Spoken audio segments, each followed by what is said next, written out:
Have you ever felt your mind like a wild beast, uncontrollable, constantly growling in your chest and demanding ceaseless attention?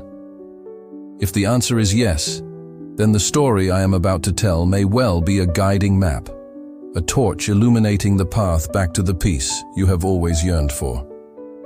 The story begins in a bustling ancient marketplace, where the air was thick with the scent of incense and spices, where the sounds of hawkers' cries, haggling, and the rustle of silk wove a hurried symphony of life. Amidst the throngs of people, there was a merchant named Arthur, a man who seemed to hold the entire world in the palm of his hand. Arthur owned the largest trading fleets, the most precious silk warehouses, and the most splendid gold and jewel shops. Everyone looked upon him with admiration, but they did not know that behind that successful exterior lay a restless soul. He always craved more, faster, more efficiently. For him, time was an enemy, and idleness was the seed of failure. One day, a rumor spread throughout the marketplace about a mysterious sage who had just arrived in town. People said that this old man, with a beard as white as flax and eyes as deep as ancient wells, could sell things not of this world. Curious and driven by his boundless ambition, Arthur sought out the sage's tent. Inside, amidst the hazy incense smoke, the old man presented an old ceramic jar. "Within this," the old man whispered, "is a fiend. It possesses earth-shattering power, capable of building a fortress in a single night, moving a mountain in an hour, and turning sand into gold in the blink of an eye. It will be the most loyal and powerful servant you have ever had." Arthur's eyes lit up. This was precisely what he needed, the ultimate tool to conquer every peak. He asked for the price, but the mysterious sage merely shook his head. "It is not sold for gold," the old man said. "It has only one condition. You must always give it work. It must always be busy. The moment it is idle, even for a single instant, the moment you have no more tasks to command it with, it will devour its own master alive." Arthur burst into hearty laughter. Such an easy condition. With his colossal business empire, with plans and projects piled high as mountains, how could he possibly run out of work to give it? "I accept," he declared boldly, carrying the jar home in triumph. The first few days were a dream come true. Arthur commanded the fiend to build a magnificent mansion, grander than the king's own palace. After just one night, the mansion was complete, every intricate detail carved with a precision no master craftsman could rival. He ordered it to dig a canal to bring water to his arid fields. The canal was finished before sunset. He sent it to scour the lands for the rarest goods. It returned in a flash, bearing countless exotic treasures. Arthur's wealth multiplied exponentially. His fame echoed in all four directions.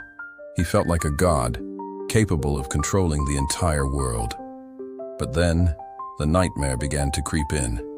The fiend's speed was phenomenal. It completed every task with terrifying efficiency. Soon the grand projects ran out. Arthur began to rack his brain for more trivial tasks. "Count every grain of rice in the storehouse," he commanded. The fiend vanished and reappeared in an instant. "Master, there are precisely 100,700,023 grains. What is the next task?"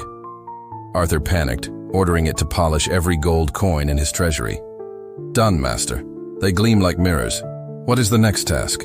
The phrase, "What is the next task?" became Arthur's most terrifying obsession. It echoed in his head day and night. The fiend's eyes, initially just glimmers of light, now began to glow a dreadful red whenever it awaited a command.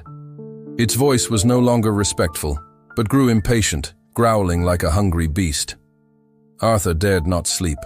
He spent sleepless nights, trembling in his splendid room, frantically trying to devise new tasks. He had everything: wealth, fame, power, but he had never felt so miserable and terrified. His riches brought him no peace, but instead turned him into a slave to the very tool he had once coveted. He realized he was being devoured by his own boundless efficiency. In his utter despair, Arthur heard of a profound Zen master named Owen, who lived in seclusion on a high mountain, shrouded in white clouds. This was his last ray of hope. Arthur abandoned all his riches, embarking on an arduous journey, climbing mountains and fording streams to reach the Master's small temple. When he met Master Owen, Arthur knelt, tears streaming down his face, recounting his entire story about the fiend and the terrible curse. Master Owen, with a benevolent and serene expression, listened attentively. He showed no surprise or fear. After Arthur finished speaking, the Master remained silent, offering him a hot cup of tea. The warm steam seemed to soothe some of the panic in his heart. Then, the Master slowly pointed to a tall bamboo ladder, propped upright against an ancient tree in the temple courtyard. "My friend," he said gently, "the solution is very simple. When you return home, give your fiend one task. Tell it to climb to the top of this bamboo ladder, then climb back down. And while doing so, it must count each rung without missing a single beat. Just climb up, then climb down, and count. Forever so." Arthur was astonished. Such a simple and meaningless task. "Is that all, Master?"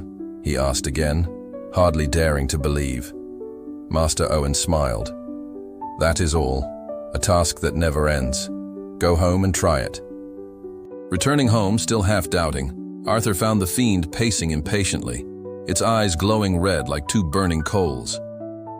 "What is the next task?" it growled. Gathering all his courage, Arthur pointed to a bamboo ladder he had ordered to be set up in the garden, then gave the command exactly as the Master had instructed. A miraculous thing happened. The fiend, bound by its nature to obey, immediately approached the ladder. It began to climb. 1, 2, 3. Its counting echoed steadily. Reaching the top, it climbed back down. 1, 2, 3. And so it continued. It was completely absorbed in this repetitive, never-ending task. Its glowing red eyes gradually returned to normal. The ferocity vanished, replaced by an absolute focus on each rung. It no longer demanded work. It was busy. That night, for the first time in months, Arthur had a deep and peaceful sleep. The threat had been neutralized. He had found his freedom again. My dear friends, this story is not merely a legend. It is a profound metaphor for our own lives. That powerful yet dangerous fiend is none other than each person's own mind. Our mind is an extraordinary tool, capable of creation, problem-solving, and building great things. But if left idle, without direction, it will turn back and attack us. It will create anxiety, fear, torment about the past, and insecurity about the future. An uncontrolled mind will devour our peace, just like that hungry fiend. And what about the bamboo ladder? That bamboo ladder is your breath. Something always with you. Simple, yet incredibly powerful. The act of climbing up and down, counting each rung, is the practice of meditation, the mindful observation of breath. When you inhale, that is when the fiend is climbing up. When you exhale, that is when it is climbing down. Focusing on the sensation of your breath, on the rise and fall of your chest, is precisely how you give your mind a simple, repetitive, and never-ending task. The secret to achieving inner peace is not to try to extinguish or destroy the mind. That is impossible, just as Arthur could not kill the fiend. The secret lies in directing it. When life presents tasks that need doing, dedicate your entire mind to them, working diligently and efficiently.